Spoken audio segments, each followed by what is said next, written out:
하기로 했습니다.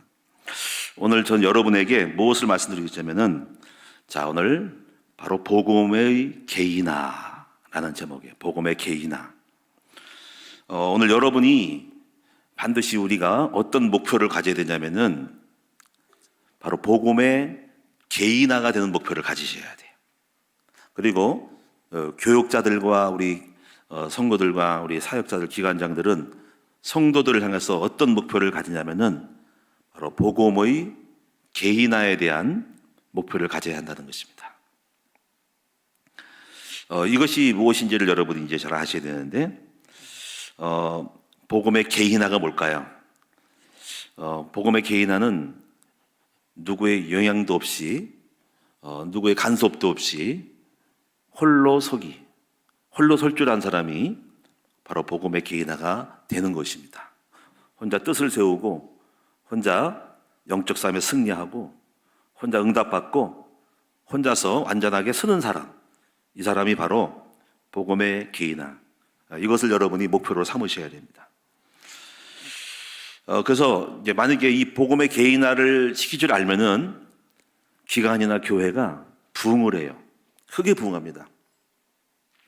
그래서 이 부분을 여러분 잘 아셔야 됩니다.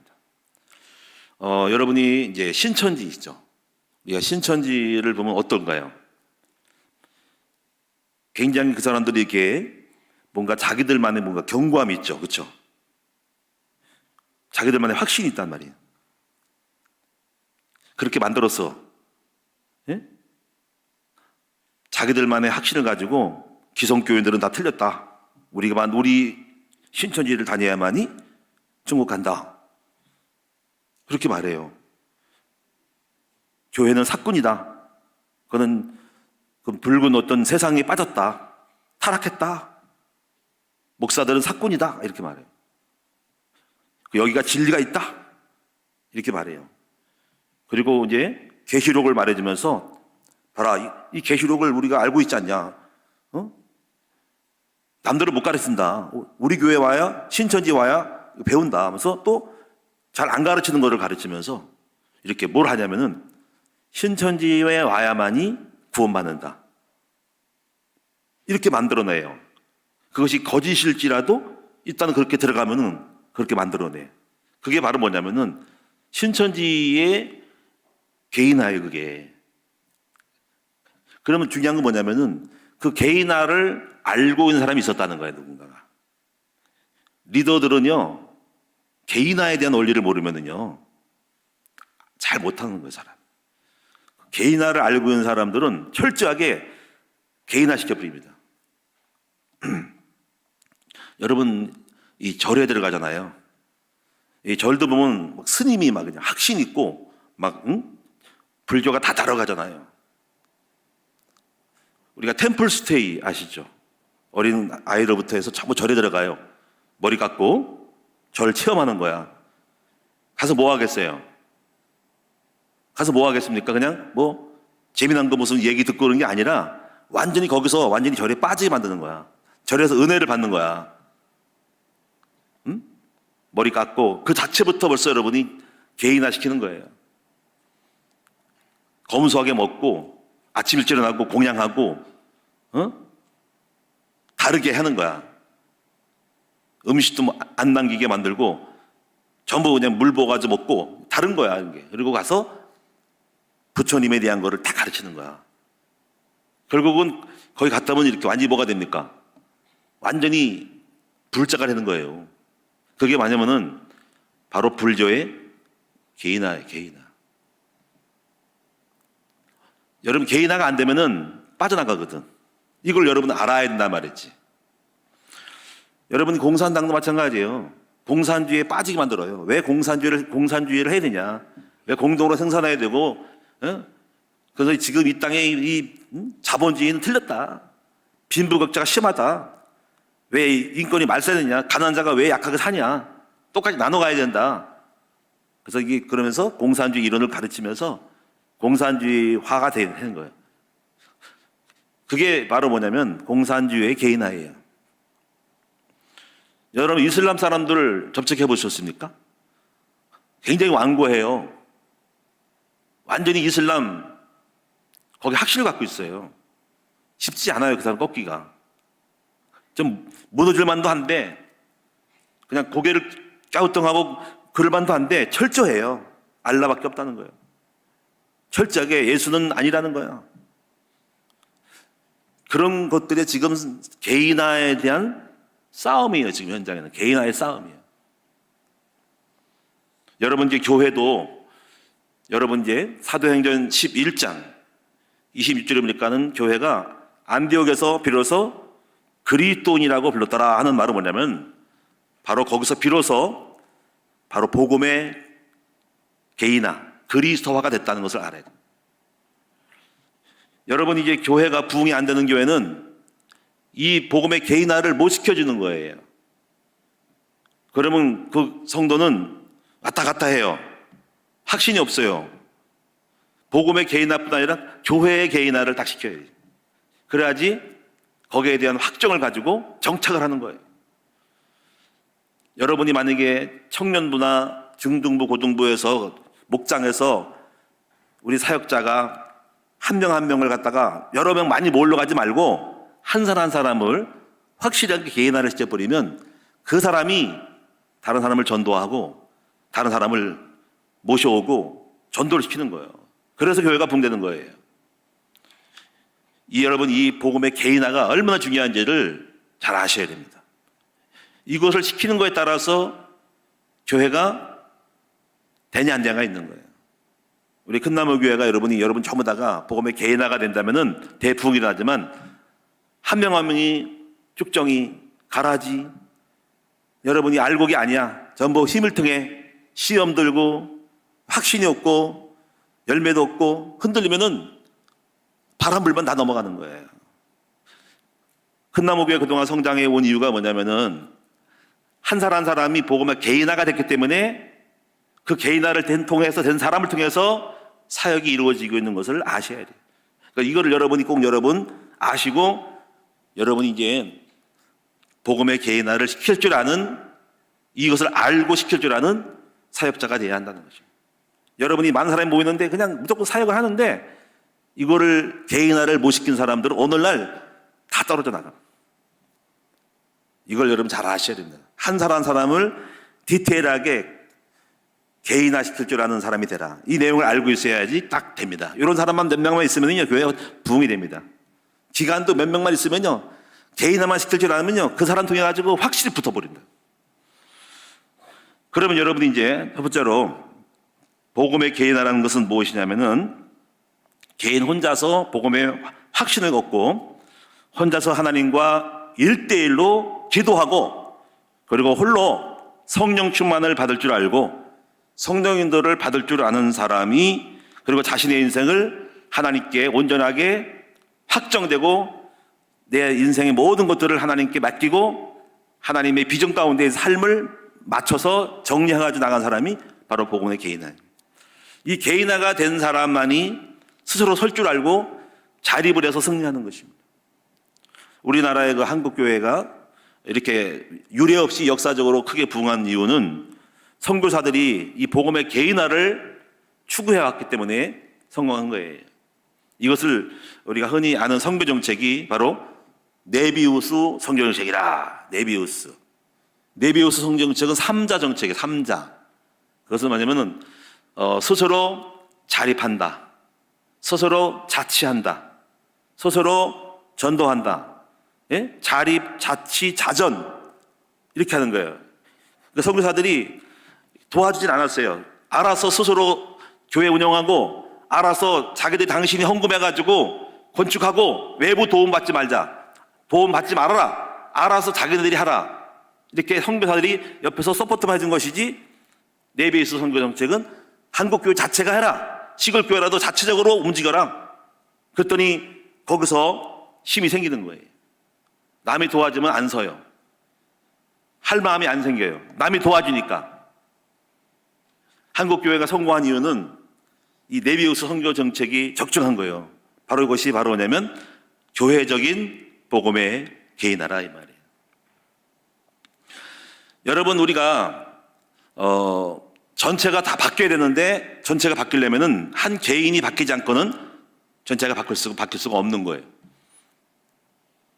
예수님이 여러분이 수만 명을 떡을 오병이어 기적으로 먹이치고 입히고 기적을 베풀었죠. 그거는 주님의 목적이 아닙니다. 그거는 그렇게 해서는 안 되는 거예요. 수만 명이 모였지만 다 도망갔거든요. 주님이 하신 것은 뭐냐면은 그 중에서 12명을 뽑아가지고 바로 복음의 개인화를 시키려고 12명을 한 거예요. 그렇게 모델을 보여준 거예요. 앞으로 너희들도 그렇게 하라는 거예요. 그 12명이 3명. 3명 중에 안드레, 야고보, 베드로 중에서 그 중에 또 한 명, 베드로. 한 명. 베드로. 그 12명을 제대로 만들었더니, 물론 한 명이 타락을 했지. 가룟 유다가. 그 12명이 여러분이 한 명 빼놓고 다시 맞대를 세워놓고 이들이 확실하게 다 순교하고 사도 요한만 밤모섬에서 자연사였지만 다 순교했어요. 이들이 엄청난 일을 이룬 거예요. 그래서 여러분이 이제 우리가 이 교회 안에 이제 제자훈련이라는 것은 뭐냐면은 바로 복음의 개인화를 시켜주는 것이 바로 제자훈련인 것입니다. 여러분 우리가 이 성경을 보면은 개인화가 된 사람들이 있죠. 누굴까요? 여러분이 노아 방주. 노아가 개인화가 된 사람이에요. 자, 한번 생각해 보세요. 자, 수많은 사람이 네피림 시대에 세상에 끌려가가지고 막 타락을 하고 죄짓고 막 술 먹고 놀고 막 타락을 해. 그런데 노아는 홀로 하나님 앞에 기도를 하고 그리고 세상을 보는 눈을 열고 미래에 심판할 것을 알고 홀로 하나님 앞에 미래의 대비책을 알고 응답받아가지고 방주를 지었어요. 어디 가서? 산에 가서. 그것도 언제까지? 120년 동안. 그럼 조롱하겠죠. 아이고 뭐 영감님이 치매 걸렸나? 미쳤나 봐. 무슨 대낮에 무슨 비가 온다고 비가 와도 이만큼 오지 무슨 산에까지 올라가겠어? 생각했을 거야.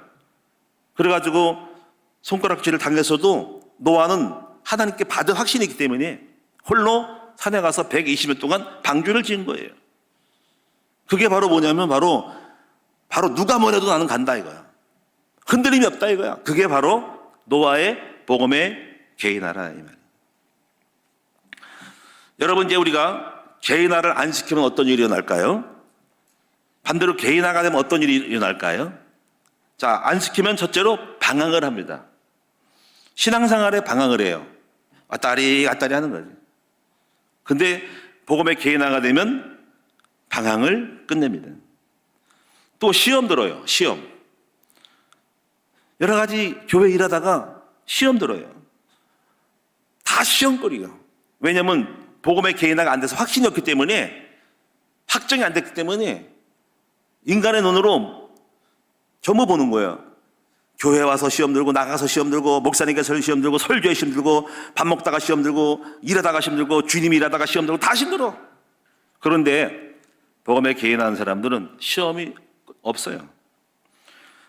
또 미혹됩니다. 미혹. 이런 사람들은 또 누군가 가서 그냥 뭐 성경 공부하러 가자 이렇게 좀 좋은 게 있다 어디 가보자 그러면 다 끌려가요. 그래서 이 복음화 개인 안 된 사람들은 이런 사람들 알고 신천지가 다 와서 잡아가는 거야. 미혹자가 다 끌려갑니다. 교회가 통째로 넘어갑니다. 누가 뭐라고 막 하면 그냥 고개 말에 가만히 서서 넘어가가지고 그런가 하고 귀가 얇아가지고 넘어가는 거예요. 이 복음화 개인화가 안 되면 정말 미혹돼요. 방황하고 시험 들고 미혹돼서 넘어가요. 그런데 이 복음에 개인화하는 사람들은 다 알지요. 뭐가 이단인지, 뭐가 미혹되는 것인지, 무엇인지 다 알게 됩니다. 확정을 짓는단 말이에요. 그래서 오늘 여러분이 이제 이 복음의 개인화가 되는 것이 굉장히 중요한데 이 복음의 개인화도 여러분 잘 주의 깊게 보셔야 할 것이 있어요. 그 개인화는 몇 가지가 있냐면은 온전한 개인화가 있고 편협된 개인화가 있어요. 편협된 거. 이것도 하면 안 돼요. 편협된 개인화가 있어요. 그걸 잘 보는 눈이 열려야 됩니다. 편협된 개인화가 뭐냐면요. 여러분 교회 안에는 다양한 사람들이 와요. 자, 부자가 오죠. 가난한 사람이 오고요. 공부 많이 한 사람이 오고요. 공부 못한 사람들이 옵니다. 다양한 사람이 오는데 그 다양한 사람이 계층도 있고 취미도 있고 성향이 다 달라요. 그런데 이제 우리 목사님이 이제 개인화를 시켜. 그 말은 뭐냐면 한쪽으로 치우쳐 버리면요. 다른 쪽이 시험 드는 거예요. 예를 들면은 목사님이 엘리트에 맞춰, 야 목사님이 엘리트 똑똑해야 된다라고 맞추면은 똑똑하지 못하고 공부 못하는 사람들은 거기에서 안 맞아요. 우리 목사님은 머리 좋은 사람만 치우친다. 머리 좋은 사람만, 아주 엘리트들만 좋아한다고 생각하는 거예요. 그러면 여러분이 뭐가 오냐면은 여러분 약간 공부 못하고 좀 약해진 사람들은 삐지고 시험 들고 교회를 떠나거나 안 맞게 되는 거예요.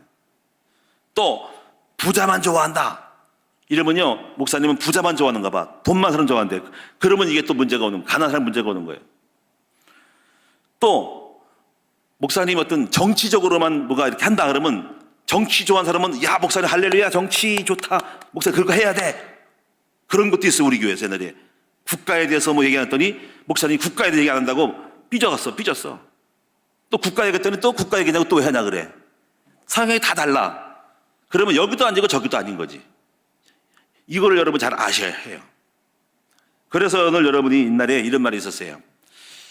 강남의 어떤 사랑의 교회 목사님이 굉장히 슬퍼한 일이 있었어요. 그거냐면 지금 강남은 지금 그 사랑의 교회 서초동이잖아, 그렇지? 거기 주변에 지금 이제 법원도 있고 굉장히 굉장히 그 엘리트들이 많이 사는 집안이에요. 거기 의사도 있고 법관도 있고 별 사람 다 정치인들이 많이 온단 말이에요. 근데 원래는 거기는 시골, 강남 시골 땅이었어요. 농사지는 땅이었어요. 처음 초대 사랑의 교회가 건물을 이적할 때는 그 농사가 있는 시골에서 목회했었어요, 목사님이. 제가 초창기 때 가서 강남 사랑의 교회 짓기 전에, 지금 현재 있는 짓기 전에 가봤거든요. 그때 어떤 분이 있었냐면은 시골 농부들이 거기 많이 다녔어요. 사랑의 교회를. 그리고 거기서 개척교회 신앙생활하고 집사가 되고 권사가 됐단 말이야. 그런데 이제 교회가 도시가화가 되면서 바뀌었어. 막 빌딩이 들어서지, 거기 법원이 막 들어서지, 뭐 다 들어서니까는 누가 오냐면 의사가 와, 법관이 와, 판사가 와, 검사가 와, 엘리트가 오는 거야. 그러다 보니 교회의 주류가 뭐가 됩니까? 주류가 그 사람들이 주류를 갖고 있는 거야. 교회 운영을 하고 막 그러는 거야. 하니까는 어떤 일이 벌어냐면은 먼저 있던 분들이 목사님께 찾아와서 그렇다는 거예요. 목사님, 저희들은 더 이상 신앙생활을 못 하겠습니다. 왜냐하면 우리는 아무것도 못 배운 촌놈들이고 무식해가지고 개척을 했지만은 안 맞는 것 같아요. 그 목사님은 붙잡고 싶죠. 안타깝잖아, 그렇지? 왜 그러시냐 했더니 자기들은 이게 안 맞는데. 그래서 결국은 옛날에 했던 분들은 다 나가고 아주 엘리트들만 나와서 교회는 부흥된 거 잘 된 거지만은 사실은 가슴이 아프다는 거지. 그러면 이게 뭡니까? 물론 그런 상황이기 때문에 어쩔 수 없겠죠, 목사님도. 근데 중요한 건 이겁니다. 거기서 수준 차이가 나니까는 갭이 생기니까는 떠나가더라 이 말이죠. 물론 그런 경우는 거기만 있는 거죠. 중요한 건 뭐냐면, 그래서 우리가 어느 한쪽에 편협된 어떤 의식과 이 중심을 갖고 있으면 안 된다는 겁니다. 그래서 우리가 가장 보편성, 편협되지 않고 정치도 부자도 가난한 사람도 공부 잘한 사람도 공부 못한 사람도 다 어우를 수 있는 거를 맞춰야 돼. 그게 바로 뭘까요? 바로 그리스도의 복음 안에서 거기를 맞춰야 되는 것이.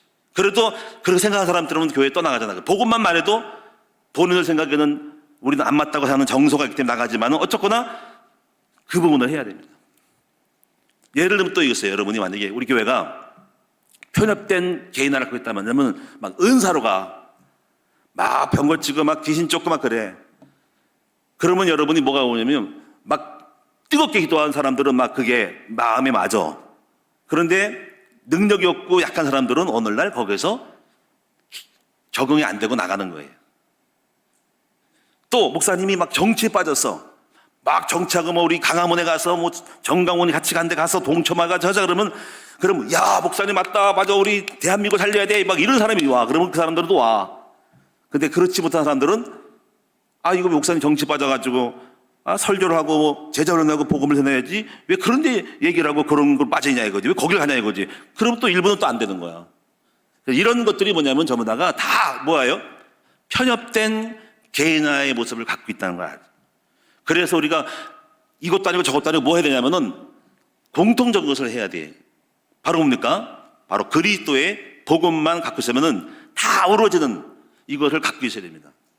이것이 가장 보편성 있는 모든 사람, 부자도 가난함도 복음으로 해석되면은 다 함께 할 수 있는 거죠, 복음은. 그렇죠? 그래서 이 부분을 강조를 하고 이 복음 그리스도 안에서야만이 여러분이 개인적으로 다 그리스도화가 될 때 하나가 될 수 있지만 한쪽에 치우치면 반드시 문제가 오는 것이에요. 그래서 오늘 여러분이 이제 이 복음의 개인화가 되는 것이, 복음화가 되는 것이 굉장히 중요해요. 이게 안 되면은 시험 들어요. 그리고 또 오해를 해요. 그래서 이런 말이 있습니다. 여러분이 복음만 되면은 목사님이 잘 알아주지 않아도 복음 안에서, 하나님 안에서 감사하고 만족하기 때문에 괜찮다. 어쩌면은 여러분요, 목사님이 신방을 안 가도 물론 갈 수 없죠. 가면 좋죠. 자꾸 다니면 좋은데 못 갈 수 있잖아요. 안 가도 목사님하고 대화를 안 해봐도 복음이 들어가면은 괜찮은 거야. 안 가도 될 만큼 되는 쪽이 복음입니다. 그 복음이 얼마나 위대합니까? 이렇게 만들어내야 됩니다. 자, 오늘 본문을 보면은, 본문에 뭐가 있냐면요. 자, 여기 사도행전 19장에 보면은 바울이 에베소 지역에서 복음을 전했어요. 해당에서 복음을 전했더니 사람들이 예수님에 대해서 막 말했더니 비방을 해. 여기 보니까는 9절에 보니까는 8절에 바울이 해당에 가서 석 달 동안 담대히 하나님 나라에 관하여 강론하게 권면하되 어떤 사람들은 마음이 굳어 순종하지 않고 무리 앞에서 이 도를 비방하더니 이 복음을 비방한 거예요. 그래서 이 바울이 어떻게 했습니까? 아, 이게 안 되네. 사람들이 안 되네. 말 안 듣네. 이 메시지를 설교를 안 듣네 하는 거예요. 바울이 그 전략을 바꿨어요. 여러 명이 하니까 안 맞아. 그래서 바울은 뭐냐면은 그 중에서 제자들을 따로 세웠다 그랬어요. 그래서 뭐예요? 따로 세우고 두라노 서원에서 날마다 강론하니. 그러니까 다시 말하면 뭡니까? 다수를 한 것이 아니라 한두 명을 갖다가 개인적으로 개인화시킨 거예요. 복음화 개인화시킨 거예요. 했더니 그들이 복음을 깨달아가지고 다수가 아닌 소수에서 개인화가 됐더니 은혜 받아가지고 확실히 확정돼가지고 이들이 나가서 바울처럼 복음을 전한 거예요. 했더니 온 아시아에 있는 그 에베소에 있는 지역이 다 말씀을 들었다는 거야. 여기 보니까는 2해 동안 이같이 하니 아시아에 사는 자는 유대인의 헬라인은 다 주의 말씀을 들었다 하는 거예요. 이게 바로 복음의 개인화의 방법으로 바울의 전략을 바꾼 거예요. 여러분 사도행전 9장에도 뭐가 나오냐면요. 9장에 뭐가 나오냐면 사울이 원래 바울이 사울이었거든요. 핍박자였어. 그런데 하나님이 나타나셔가지고 그를 거꾸로 들었어요. 사울아 사울아 왜 나를 괴롭게 하느냐. 네가 나를 괴롭게 하냐. 괴롭다 가지고 꺾어가지고 이 사람이 떨어지면서 소경이 돼요. 그때 이제 하나님이 역사하기를 네가 이제 아나니아라는 데를 이제 찾아가고 또 아니야 또 개인적으로 얘기했어요. 아나니아야 이제 사울이라는 사람이 있는데 너랑 그랑 만나가지고 그에게 가르쳐서 복음을 전하라고 하는 거예요. 성령이 역사해가지고 그래서 둘이 만나요. 연결돼가지고 그걸 찾아가서 만나는데 거기서 아나니아가 바로 사도 바울 원래 사울을 갖다가 며칠 안 돼서 몇 개월인지 모르겠어요. 며칠 안 돼가지고 확실히 이해를 시켜요. 예수가 왜 그러되신지 그리고 당신이 왜 하나님 당신을 불렀는지 당신이 지금 유대인이고 로마인이고 학자고 공부를 잘해가지고 하나님 당신 쓰실 거다 하는 거를 딱 설명했더니 바울이 깨달아진 거예요. 이게 바로 뭐냐면 아나니아가 단순간에 사울을 만나서 복음의 개인화를 시킨 거예요. 당신이 핍박하는 예수가 누군지 왜 예수님이 십자가 죽으시고 부활했는지 그 예수가 메시아라는 걸 알려주고 그리고 왜 하나님이 당신을 불렀는지 당신이야말로 학자이고 유대인이고 로마인이고 헬라의 모든 것을 다 알고 있다. 당신이 그런 지식인으로서 당신을 통해 쓰실 일이 있다. 그 말씀을 딱 전했더니 이 사람이 사도 바울이 변한 거예요. 그래서 그 마음속에 확정이 돼가지고 깨달아져가지고 그때부터 바로 나가서 뭡니까? 복음을 전하기 시작한 거예요. 이 내용은 뭐냐면 결국은 아나니아가 바로 뭘 잘했냐면은 한 사람 만나가지고 복음의 개인화를 잘했다 하는 거예요. 자, 이것이 복음의 개인화입니다. 그래서 여러분이 이제 이 복음의 개인화를 시키는 것을 잘하면은 엄청난 놀라운 일이 다 일어나는데, 한 명 한 명을 다 복음의 개인화로 만들 수 있는 사람, 한 사람 한 사람을 팀 사역, 1대1 사역을 잘할 수 있어야 된다는 거지. 그럼 오늘 여러분이 이제 어떻게 복음의 개인화를 시킬 것인가, 이걸 여러분 아셔야 되는데, 이 내용을 여러분 잘 알고 이제부터 한번 여러분이 점검하고 만들어 갔으면 좋겠어요. 세 가지가 있어, 세 가지가. 첫째는 바로 말씀의 개인화예요. 말씀의 개인화. 자, 전체를 말씀드리고, 두 번째는요, 삶의 개인화예요. 삶의 개인화. 세 번째는요, 현장의 개인화예요. 현장의 개인화.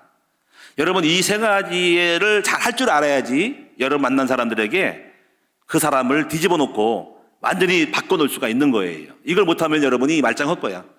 목자가 돼도 교구장이 돼도 그냥 설교만 할 줄 알지, 그 사람들이 여러분 속에 와가지고 메시지를 듣는데 이 개인화를 못 시키면은요, 여러분이 몇 년이 가도 안 변하는 거예요.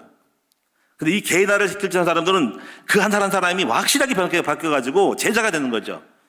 우리 교회도 마찬가지요.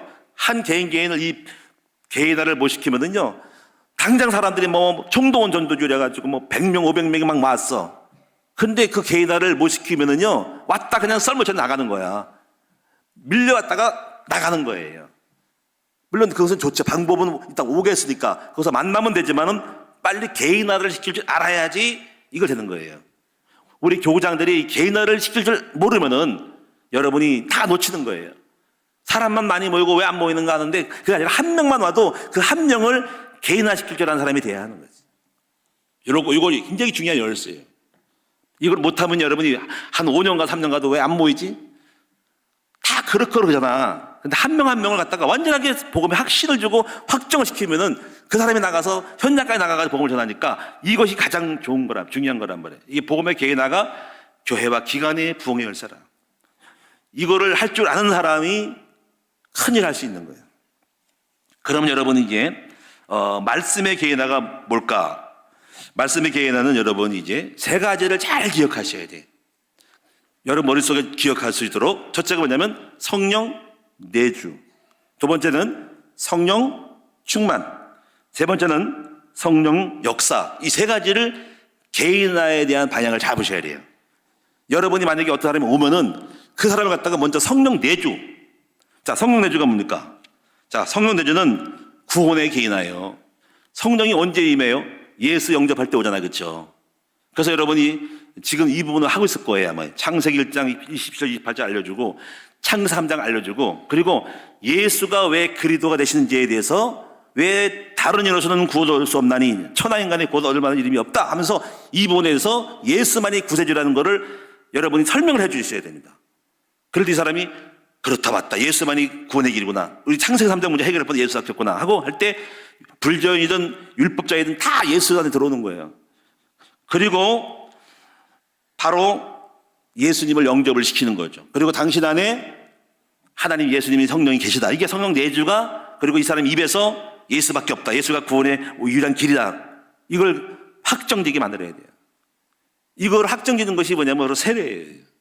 이 성령 내주에 대해서 이거를 여러분이 할 수 있는 사람이 되면은 일단 여기서부터 이 사람이 이제부터 내가 남다른 사람이 되는 거야. 자, 두 번째 부분은, 두 번째 개인화를 시키는 방법은 성령 충만이에요. 이게 성령 충만. 자, 스스로 성령 충만을 받을 수 있는 사람으로 만들어내야 돼. 그렇게 해서 여러분 어떻게 됩니까? 정시기도를 하도록 가르쳐야 됩니다.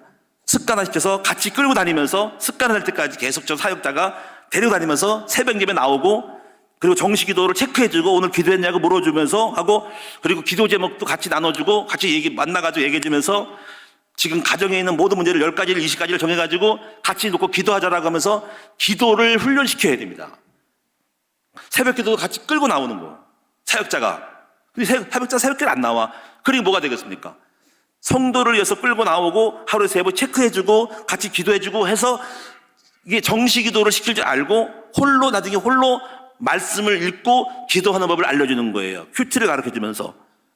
그래서 어느 성도 한 사람이 홀로 스스로 하나님 앞에 기도할 줄 아는 사람이 된다면 그 기적이 되는 거죠.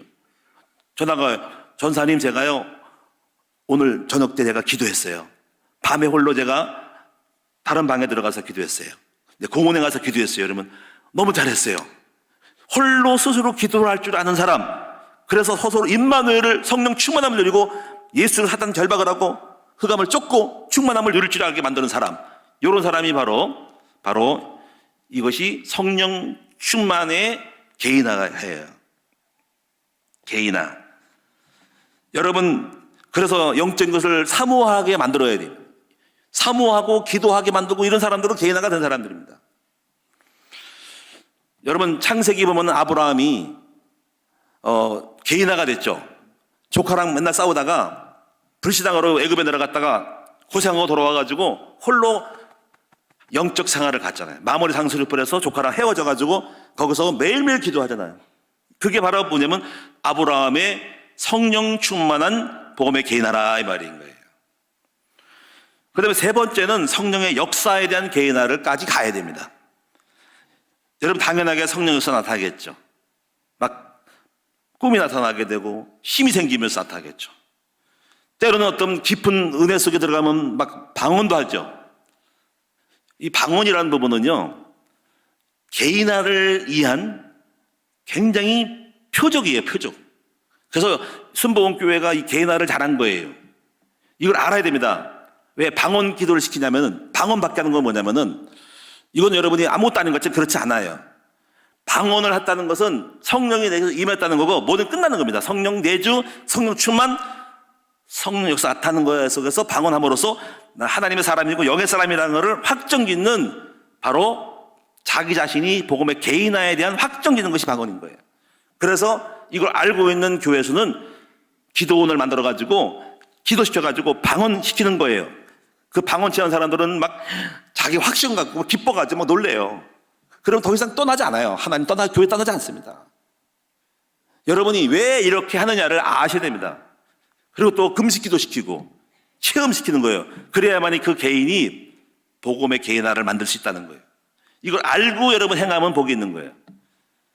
그래서 여러분이 이제 이렇게 복음의 개인화는 첫째가 말씀의 개인화라. 성령 내주, 말씀으로 성령 내주, 말씀으로 성령 충만, 말씀으로 해석하고 말씀으로 충만하게 기도하게 만들고, 그리고 말씀의 체험, 영적인 역사 나타나는 거, 응답, 꿈, 환상 또는 방언, 여러 가지 체험이 나타납니다. 이렇게 될 때 이 사람은 복음의 말씀의 개인화가 딱 되는 거예요. 이것이 그 사람이 한 사람이 떠나지 않는 사람이 되는 것입니다. 자, 두 번째는 이제부터 두 번째가 중요한데, 두 번째가 뭐냐면요, 바로 삶의 개인화예요. 이제 이 부분까지 잘 해주는 게 뭐냐면, 삶의 개인화는 여러분 삶에 하나님의 계획이 있다. 여기까지 삶까지 연결시켜야 됩니다. 말씀과 개인, 삶과 개인이 연결시켜야 됩니다. 그래서 여러분이 당신을 구원하신 이유가 있다. 예, 여러분 아나니아가 그렇게 했을 거예요. 예수가 그를 가르친 것은 말씀의 개인화. 그런데 삶의 개인화. 왜 하나님이 당신을 꺾었냐? 핍박자인 당신을 왜 불렀냐? 단순히 구원뿐 아니라 당신을 유대인과 이방인의 성부사로 불렀다. 에베소 3장에 그렇게 말씀하잖아, 그렇지? 당신이 지금 학자다. 당신이 지금 주님이 쓰시는 거다. 그 학자의 영을 학문을 통해서 하나님은 복음과 율법과 복음을 연결시키는, 해석하는 것으로 당신 쓴 거다. 당신은 로마어도 하고 헬라어도 하고 히브리 다 한다. 그리스도도 한다. 당신은 신분이 여러 개다. 하나님 당신을 부른 이유는 이방인 사도로 당신을 부르신 거다. 당신 어마어마한 사람이다. 당신의 계획이 있다. 이렇게 아나니아가 바로 팀상을 통해서 개인화시킨 거예요. 이 바울이 깨달아진 거예요. 당신 전도자를 불렀다.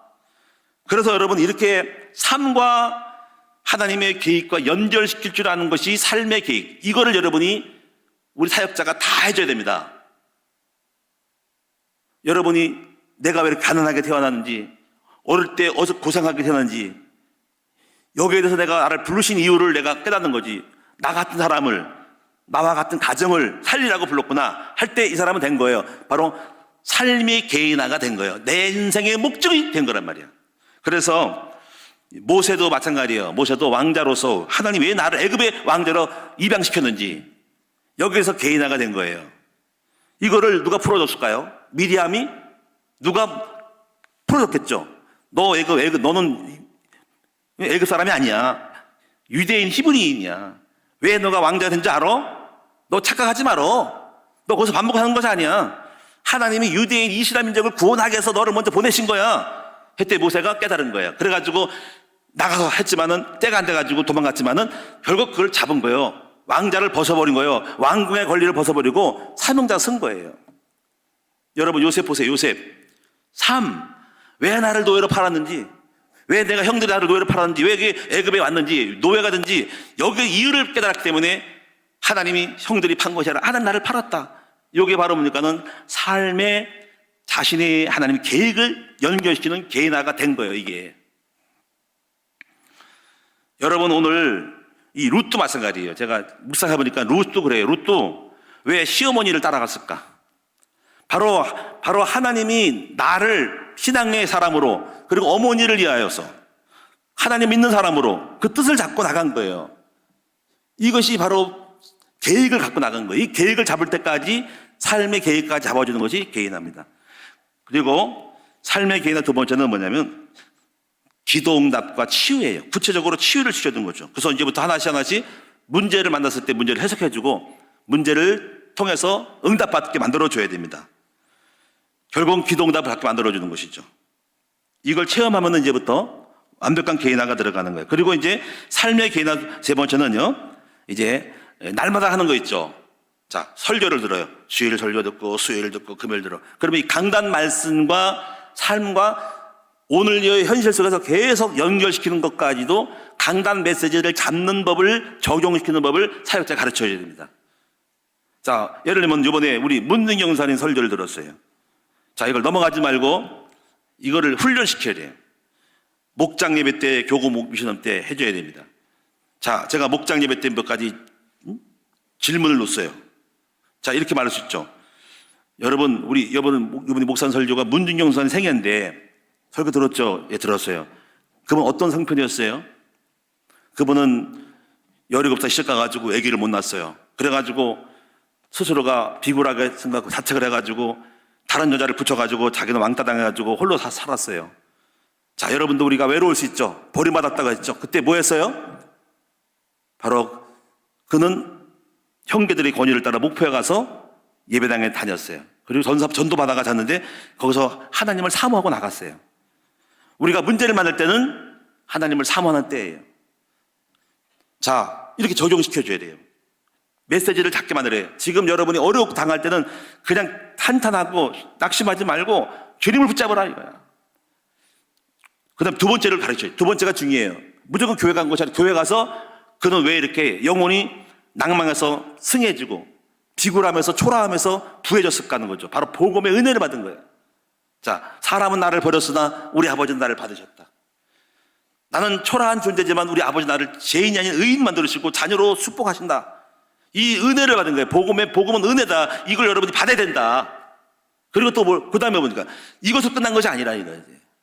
바로 복음이 없는 현장, 섬에 있는 수많은 사람들을 본 거야. 그리고 자기를 왜 불렀는지를 사명으로 치고 나간 거야. 이걸 여러분 딱 설명해 주는 거예요. 듣다 보면 자기 적용이 되겠죠.